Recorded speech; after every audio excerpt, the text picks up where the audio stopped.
Ochig'i ushbu bahsga qanday ta'rif berishni ham bilmayman. Bu biz bilgan Barselona emas edi deyishni ham yoki Atletico Madrid vahshiy edi deyishni ham. Chunki bu bahsda bo'lib o'tgan ishlarga nisbatan bildirilayotgan fikrlar va sabablar bir-biriga qarshi. Keling, shuning uchun Rafinyaning maydonga tushmaganligi qimmatga tushdi deya qolamiz.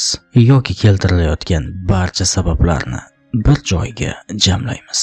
Do'stlarim, kecha tunda Ispaniya Kubogining yarim finalida Madridning Atletico klubi o'z uyida Barselonani qabul qildi va birinchi bahsda 4-0 hisobida Barselonani yer bilan bitta qilib tashladi va deyarli 90% ga keyingi bosqichga, aniqrog'i finalga chiqish masalasini ular hal qilib bo'lishdi. Bejizga 100% demadim, chunki Barselonaning javob bahslarida nimalarga qodir ekanligini siz bilan men juda ham yaxshi bilamiz. Bunga tarix ham guvoh. Lekin bilmadim, Barselonaning hozirgi holatida ular 4talik top nisbatini yo'qqa chiqara oladilarmi, yo'qmi, ochig'i biror narsa deyish qiyin. Qolaversa javob bahsi ham bir oydan keyin, ya'ni 4-mart sanasida bo'lib o'tadi. U vaqtgacha esa Barselona qanaqa holatda bo'ladi, Atletico Madrid qanday holatda bo'ladi, bu yo'q endi vaqt masalasi. Lekin ochig'i men ishonmayman Barselonaning Camp Nou'da bo'lib o'tadigan javob bahsida 4talik top farqini yo'qqa chiqarib keyingi bosqichga o'ta olishiga. Lekin futbolda biror narsa deyishga ham qo'rqib qolganmiz. Shuning uchun keling, podadan oldin chang chiqarmaymiz va javob bahsini kuta qolamiz.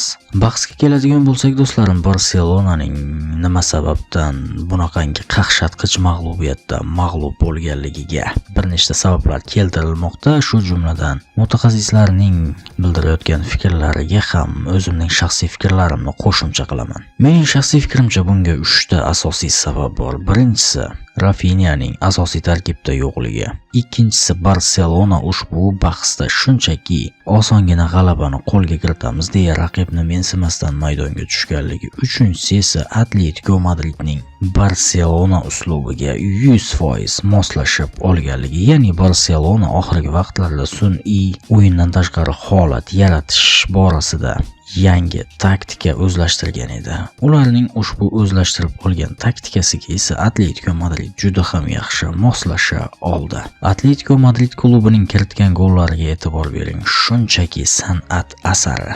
Ular xuddi maydonda emas, aksincha mashg'ulotlar o'tkazayotganday o'zlarining gollarini kiritishdi. Do'stlarim, jamoalarning mashg'ulotlar o'tkazayotgan o'yinlariga e'tibor bersangiz, mashg'ulotlar vaqtida ko'proq mana shunday gollar kiritiladi. Ushbu bahsda ham Atletico Madridning kiritilgan gollari xuddi mashg'ulotlar vaqtida sinab ko'riladigan amaliyot gollariga o'xshab ketdi va qolaversa ko'p vaziyatlarda ham Atletico Madrid klubi futbolchilariga omad yetishavermadi. Ba'zan darvoza ustuni, ba'zan darvozabon, ba'zan esa hujumchilarning o'zlari noaniq zarba yo'llayverdilar. Agar mana shu zarbalar ham maromi yetkazib bajarilgan bo'lganida, bugun biz sizlar bilan 4-0 hisobini emas, aksincha bundanda yirikroq hisobni muhokama qilib o'tirgan bo'larmidik. Ochig'i do'stlarim, hayronman, ushbu mag'lubiyatdan keyin Barselonaning holi nima kechar ekan? Ushbu mag'lubiyat nimani anglatadi?